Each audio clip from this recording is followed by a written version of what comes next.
Okay, what we're going to do now is we are going to harmonize note by note this cantus firmus, and we're going to break it up into two different kinds of things. In this first video, we're going to talk about the beginning and the end, special rules that apply to the beginning and the end, particularly the end.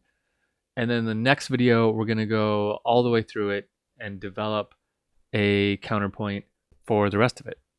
So sometimes when we look at a cantus firmus, what the easiest thing to do is to start with not the beginning and go all the way through, but to kind of find the target of the end and kind of know where you have to end. That way, as you write all the notes going through here, you'll be able to create nice voice leading getting to the end, and you won't have to do a big weird jump to get to the end because you'll already know the notes that come at the end. So let's talk about the end really quick here. So in first species counterpoint, we want to end on a unison. So that note has to be that because these are in unison. Okay? So I have a bass clef here. I made double sure of that this time. Now, the second to last note, we can kind of figure that out too. We sort of have some options here, but not a lot of options. So we can pretty much come to a pretty good solution for the second to last note as well. The second to last note, we definitely want to use contrary motion on between the last note and the second to last note. So we want these to have contrary motion. So our cantus firmus is going up. So we want this to go down. So my second to last note has to be higher than a C. So anything higher than a C. So that's one thing that we want. Another thing we want is it to have a nice resolution. Now, let's think about our harmony here. So if we call this a one chord, right? Which, yes, you're right. It's kind of unfair to call it a one chord because it's just a single note.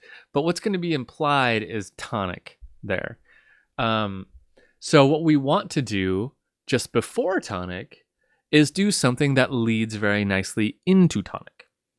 So we have to think about harmony a little bit again. So we haven't talked about harmony in a little while.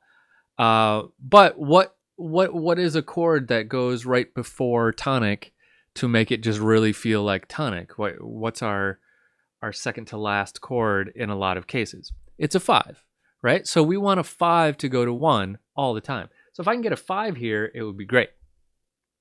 Now, just looking at the cantus firmus line, we have a leading tone going up to tonic. That is great. We love that. So what can we do up here? Well, what are the notes of my 5 chord? Okay, so if we're in the key of C, C major is our 1 chord. Our 5 chord is going to be a major, and it's going to be a G major. Okay, so the notes in G major, let me just write them out, just way over here somewhere. G, B, D. Those are the notes. Let's not think about sevenths for now. Those are the notes. So I'm only going to have 2 of those notes here. So B is already one of them, and it's in my 5 chord. So if I could add another note that helped reinforce this as a 5 chord, it would be good. So if I put a G, then I'm going to have a leap down, and that could be okay. That could work. That could be my leap. But I could also use a D. D is a nice step down, while this is a step up. So D could work really well right there. So now I'm calling this kind of a G chord, a 5 chord, right? And it's got no G in it.